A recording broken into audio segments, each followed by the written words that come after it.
UP के प्रयागराज में जैसे जैसे 2022 का विधानसभा चुनाव नजदीक आता जा रहा है, वैसे वैसे सभी विपक्षी पार्टियां अपने अपने चुनाव की तैयारियों में दम दिखाने शुरू कर चुकी हैं। इसी क्रम में आज प्रयागराज जनपद की 12 विधानसभा में आदिम समाज पार्टी ने समाजवादी पार्टी के साथ मिलकर हजारों की संख्या में आदिवासियों की भीड़ जुटाई और दम दिखाया। मुख्य अतिथि के तौर पर समाजवादी पार्टी के एमएलसी डॉक्टर मान सिंह यादव की अध्यक्षता में कार्यक्रम रखा गया। आदिम समाज पार्टी के राष्ट्रीय अध्यक्ष हंसराज कोल ने आदिम समाज की हजारों की संख्या में भीड़ इकट्ठा करके दिखा दिया कि 2022 के विधानसभा चुनाव में समाजवादी पार्टी के राष्ट्रीय अध्यक्ष अखिलेश यादव मुख्यमंत्री बनने से उन्हें कोई नहीं रोक सकता। आपको बता दें कि 12 विधानसभा के शिवराजपुर में आदिवासियों के भगवान बिरसा मुंडा की जयंती के उपलक्ष्य में आदिवासियों को जनजाति का दर्जा दिलाने की मांग को लेकर एकजुटता अभियान कार्यक्रम रखा गया। कार्यक्रम के दौरान आदिम समाज पार्टी के राष्ट्रीय अध्यक्ष हंसराज कोल ने कहा कि 2022 में जब अखिलेश यादव की सरकार बनी थी तभी घोषणा की गई थी कि आदिवासी समाज को जनजाति का दर्जा मिलेगा, लेकिन 2017 में जब भाजपा की योगी सरकार बनी आदिवासी समाज को भुला दिया गया।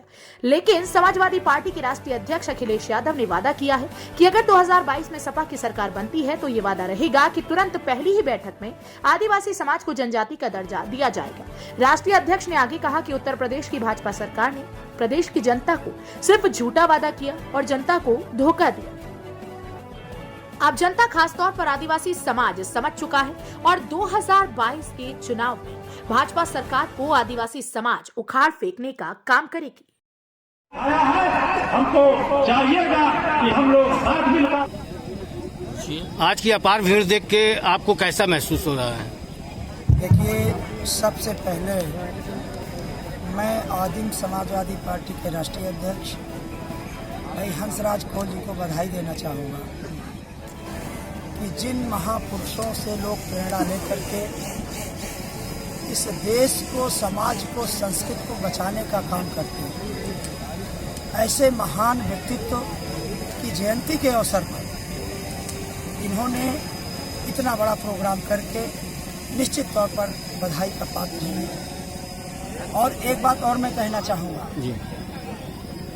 कि जिस महान शख्सियत की जयंती हम लोग मना रहे हैं, आदरणीय भगवान बिरसा मुंडा जी, सोचिए कि 25 साल की उम्र में उनको भगवान का दर्जा दिया गया। 25 साल के उम्र में उनको गांधी के पहले का गांधी करार दिया गया। तो आज निश्चित तौर पर जो यह समाज बिखर गया है और भारतीय जनता पार्टी जो लगातार समाज को तोड़ने का काम, समाज में नफरत फैलाने का काम कर रही है, निश्चित तौर पर उसको यहाँ से करारा जवाब दिया जाएगा।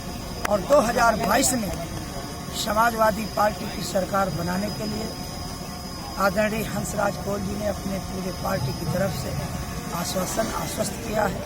और हम भी यह विश्वास दिलाते हैं कि आपके हित और अधिकारों को लेकर के समाजवादी पार्टी के राष्ट्रीय अध्यक्ष माननीय अखिलेश यादव जी से हम रखेंगे पूरी बात। उनके प्रतिनिधि के तौर पर मैं आया हूँ और 2022 में भारतीय जनता पार्टी को बाहर का रास्ता दिखा करके यही जनता समाजवादी पार्टी के राष्ट्रीय अध्यक्ष माननीय अखिलेश यादव जी को पुनः मुख्यमंत्री बनाने का काम।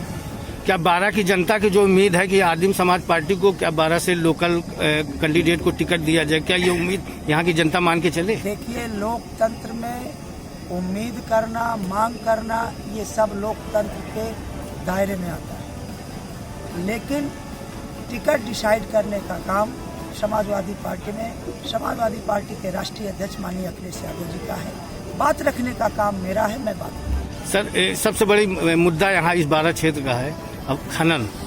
यहाँ का मेन स्रोत था गरीबों का, आदिवासियों का मेन स्रोत, कमाई का स्रोत था खनन, जो कि लगभग 10 सालों पर 12 सालों बंद हो गया। इसमें आप पार्टी सरकार बनने पे क्या करेंगे? देखिए, खनन एक बहुत बड़ा मुद्दा है। इससे जुड़े लोगों का रोजगार छिन गया है। आज अवसाद के चलते बहुत से घरों में लोग आत्महत्या कर लिए हैं। और भारतीय जनता पार्टी में खनन ही नहीं, आप देखिए किसान लगातार हत्या कर रहे हैं, बेरोजगार सर्विस के अभाव में आत्महत्या कर रहे हैं। आप किसी एक वर्ग का मुझे नाम बता दीजिए जो भारतीय जनता पार्टी के शासन से खुश हो। तो निश्चित तौर पर समाजवादी पार्टी की सरकार बनेगी तो खनन से लेकर के विभिन्न मुद्दों पर समाजवादी पार्टी के राष्ट्रीय अध्यक्ष माननीय अखिलेश यादव जी गंभीरतापूर्वक इस पर विचार करेंगे। धन्यवाद। आज आपकी मेहनत रंग लाई और अपार भीड़ इकट्ठा की, इसमें आप अपने समाज को क्या कहना चाहते हैं? मैं सबसे पहले तो अपने आदिवासी समाज को बधाई देना चाहूँगा।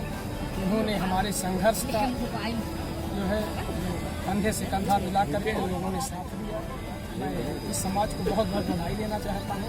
हमारा समाज हमारे साथ है। सरकार बनने के बाद जो आपकी मांग है, क्या आपको उम्मीद है कि वो मांग आपकी पूरी होगी समाज के लिए? हमारी राष्ट्रीय अध्यक्ष जी से पहले ही मुलाकात हो चुकी है। उन्होंने पूर्ण आश्वासन दिया है कि 2022 में सरकार हमारी बनती है। जो 2005 में उन्होंने जनजाति दिया था कोलों को, फिर से उन्होंने वादा किया। हमने खनन के संबंध में भी बात किया था उनसे। उन्होंने ये भी कहा कि जो भी आपके मुद्दे हैं हम उसको पूरा करेंगे। यहाँ 12 क्षेत्र की जनता लोकल कैंडिडेट की उम्मीद रखती है और आप भी ये उम्मीद मान के चल रहे हैं आपकी पार्टी, क्या आपको टिकट मिलने की उम्मीद है? देखिए, ये समाजवादी का वो है, गठबंधन के हम लोग हैं और चित्रकूट से चंदौली तक पूरा हमारा बहुतायत संख्या है और आशा नहीं पूर्ण विश्वास है। जिस तरह से माननीय राष्ट्रीय अध्यक्ष अखिलेश जी ने आश्वासन दिया है वो हमें पूर्ण आशा और विश्वास है, वो सम्मान देने का काम करें।